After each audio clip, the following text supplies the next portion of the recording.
Hola, vamos a hacer la gramática de capítulo 2, que se concentra en el presente, el progresivo, el futuro y las comparaciones.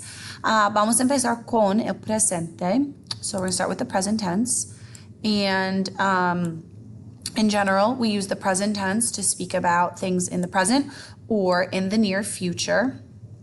So if you look at the usage, facts or conditions in the present tense, actions in the present, expressing how long something has been going on, or future actions, and that's only if something is going to be occurring in the near future. Like, I am coming to your house after school today. Yo vengo a tu casa después de la escuela. Instead of the future tense, you can use the present to express near future actions. Here you have the endings for the present tense, so we should know those. Just pay attention to the accents in the vosotros. We have our irregular verbs here, ser, estar, ir, and oír. We also have the verb oler, which is to smell, which is completely irregular. Then we have the irregular yo verbs. Most of these you've seen before. I don't know that you've seen asir, but these are the irregular yo song. Caigo, conozco, digo, doy, hago, pongo, salgo, soy. So these are all only irregular in the yo. Decir also happens to be a stem changer, and venir also happens to be a stem changer, but most of these are only irregular in the yo. And then down here we have some spelling changes. We know that C can change to ZC. Down here we have traducir and conocer. Those are CIR verbs and CER verbs. Go to ZC in the yo. It can also become just Z. We won't really do too much with that, but it can. G becomes a J. That's a frequent spelling changer to keep the same H sound, like cohere. In the yo, we wanted to say coho, so we make it a J instead of with a G. GU can often become just G in the yo. Verbs like seguir, you actually don't hear the U. So in the yo, you drop the U, otherwise you would hear it. So in the yo, seguir is sigo. So like the same with distinguir, distingo. QU often becomes a C to keep the same K sound. We also have stem changers. We know E can go to I, E can go to IE, and O can go to UE in the boot. So those are boot verbs.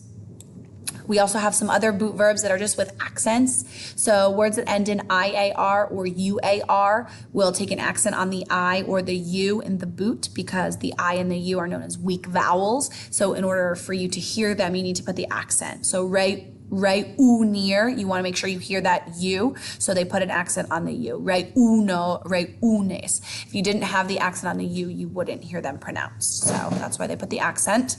And then uir verbs like construir, sustituir, you put a Y in those verbs in the boot as well.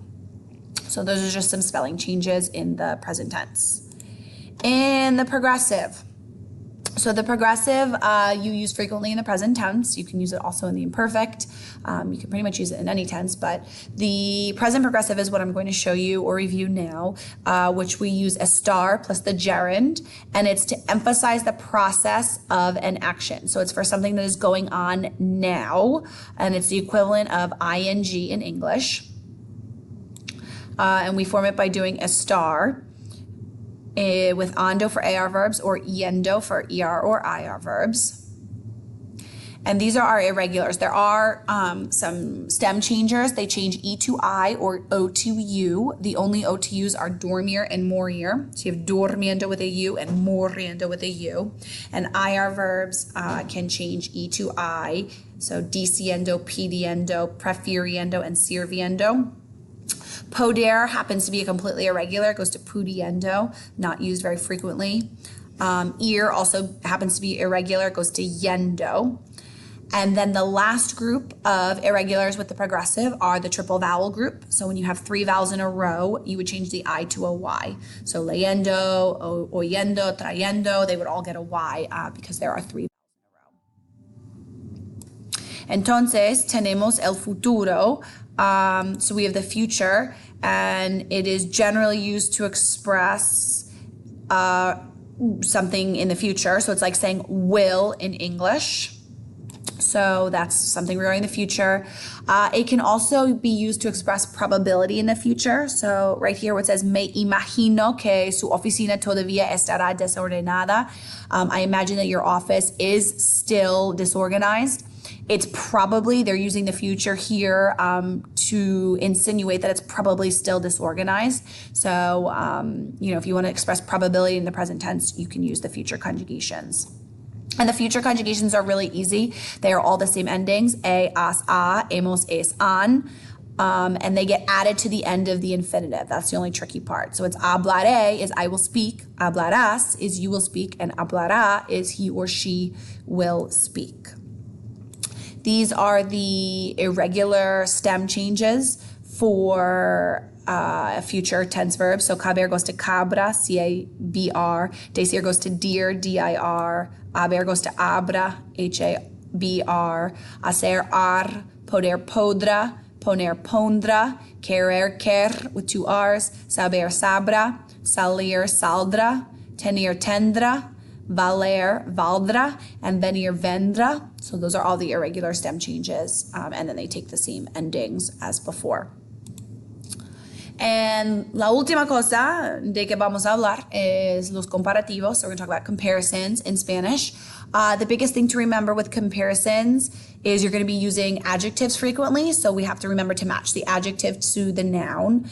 And in Spanish, there is no ER. So they don't say bigger. They don't say larger. They would say more large or more big. And in order to say more in Spanish, we use más, and menos in Spanish is less. So if you were saying my house is less big than Raquel's house, it would be menos grande. And if it's more big or bigger, it would be más grande. So Madrid es más grande que Toledo. Madrid is more big or bigger than Toledo. I read more books than my brother. Leo más libros que mi hermano. I read more books than. So the K is like the than. You do have 4 exceptions to the rule. You don't say more good or more bad. You don't also say like more old or more young. So if something is better, there's a word for that. It's mejor. If something is worse, it's peor. If someone is older, it's mayor. And if someone is younger, it's menor. So you could say Lucas es mayor que Diego. Lucas is older than Diego. Tan and tanto. So these are just some comparisons of equality. So tan como is like as blank as, so as big as nice as friendly as. And you just have to make sure you match the adjective to whatever you're describing. So la película es tan interesante como. The movie is as interesting as the novel. And tanto como is as many as, so it refers to a quantity of something. So I have as many books as you. Yo tengo tantos libros como tú. You just have to make sure with tanto that you match it to the noun that you're describing. So in that case, I used books, libros. So I would say tantos libros. So in la clase hay tantas alumnas como alumnos. In the class there are as many female students, so that's why they use tantas as male students. And then the superlative, if you think of like the best, the worst, the funniest, so that's like EST in English. And with each of those, you'll hear the word the. So that's why you have el, la, los, or las first, because they all mean the. And again, you don't say biggest, you would say the most big. You don't say like funniest, you would say the most funny, but kind of works with English because we would say he's the least funny person that I know, or I have the least money of all my friends. So least is kind of used the same way. But más would be for like most, and menos would be for least.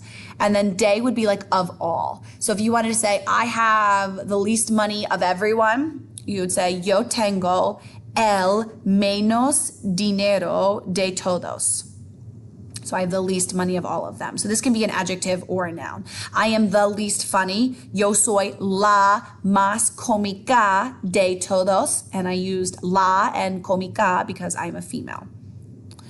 You can also do the superlative and absolute, which is just like saying really or super. So if I wanted to say I am super tall, I would say yo soy altísima. I would just add the isima to make it like really tall or super tall. And then I use the because I'm a female. So yo soy altísima.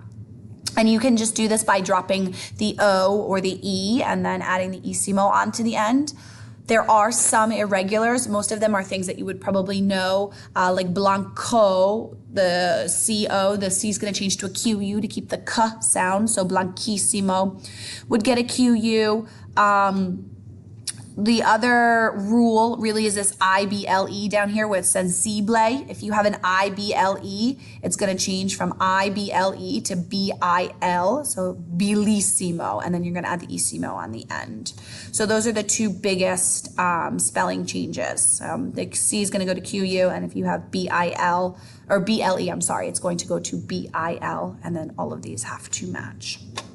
So these are just some examples of how you can make comparisons. Más or menos for ER, tan como as blank as, tantos como as many as, and then superlatives are like saying the most or the least, and then isimo is like really or super to kind of emphasize how great or how not great something is.